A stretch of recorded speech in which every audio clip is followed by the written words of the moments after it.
आज आपण एक केस बघणार आहोत.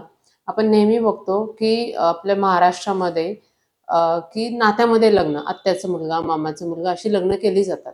तर जेव्हा आपण नात्यात लग्न करतो, तर तेव्हा काय होतं, जे कॉमन प्रेग्नन्सीमध्ये रुटीन ज्यांचं लग्न नात्यात नाही बाबा, तर त्यांच्यामध्ये काही शारीरिक व्यंगाचे किती चान्सेस असतात? 2 ते 3%.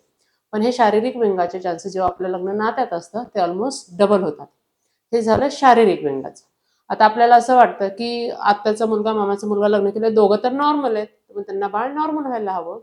पण जेव्हा आपण नात्यात लग्न करतो, ऑटोझोमल रिसेसिव्ह म्हणून एक जेनेटिक आजाराचा प्रकार असतो, की काही आजार जे असतात, ते सपोज हसबंड आहे, त्यांच्यामध्ये एक जीन खराब आहे, पण दुसरा जीन नॉर्मल आहे.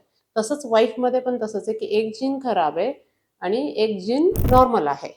तर असे 2 लोकं जेव्हा लग्न करतात, तर त्यांच्यामध्ये 25% चान्सेस असतात. म्हणजे प्रत्येक प्रेग्नन्सीमध्ये 25% चान्सेस असतात, की त्या बाळामध्ये दोन्ही जीन खराब येतील. म्हणजे 50% चान्सेस असतात, की बेबी त्यांच्यासारखं असेल किंवा 25% चान्सेस आहेत, की ॲब्सोल्युटली नॉर्मल असेल. पण प्रत्येक प्रेग्नन्सीमध्ये 25% बाळाला तो आजार होण्याची शक्यता असते. मग आमच्याकडे असंच एक कपल आलं होतं, की त्यांचं सेम नात्यात लग्न होतं. त्यांच्या पहिल्या प्रेग्नन्सीमध्येच त्यांना प्रॉब्लेम आला.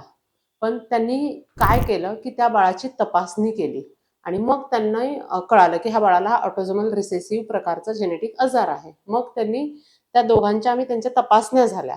मग दोघंही नॉर्मल होते, पण दोघंही कॅरियर होते. कारण त्यांचे आजी-आजोबा जे ते कॉमन होते. या प्रेग्नन्सीमध्ये आपण काय केलं, की कंटिन्यूअस त्यांचे सगळे स्कॅन आमच्याकडे झाले.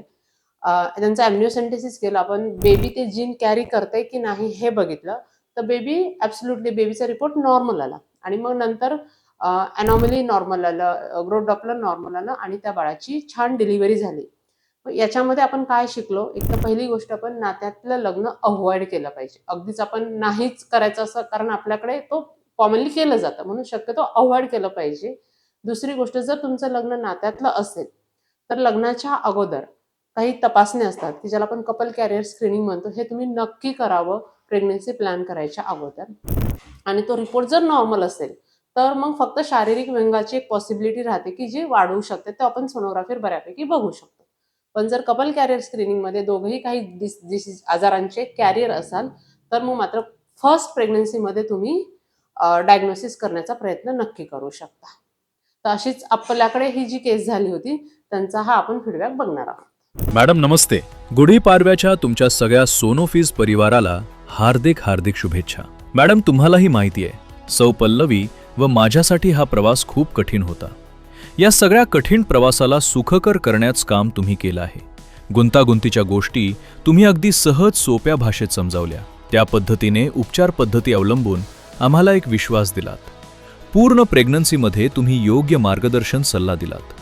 योग्य वेळी स्कॅन करून सगळा प्रवास सोपा केलात.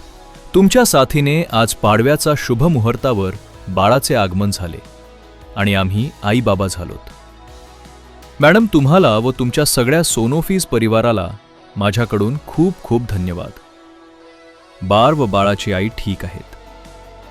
बाळाचं वजन 2600 ग्रॅम इतके आहे, त्यामुळे काळजी करण्यासारखे काही नाही. बाकी भविष्यात इतरांना नक्कीच तुमचा पत्ता दिला जाईल, यात कसलीही शंका नाही. तुम्ही लावलेल्या सोनोफीजच्या रोपट्याच वटवृक्षात रूपांतर व्हावे याच सदिच्छा. खूप खूप धन्यवाद. सरांना नमस्कार सांगा. सौभाग्यवती पल्लवी व श्री राहुल परसराम पाखरे, पाथर्डी.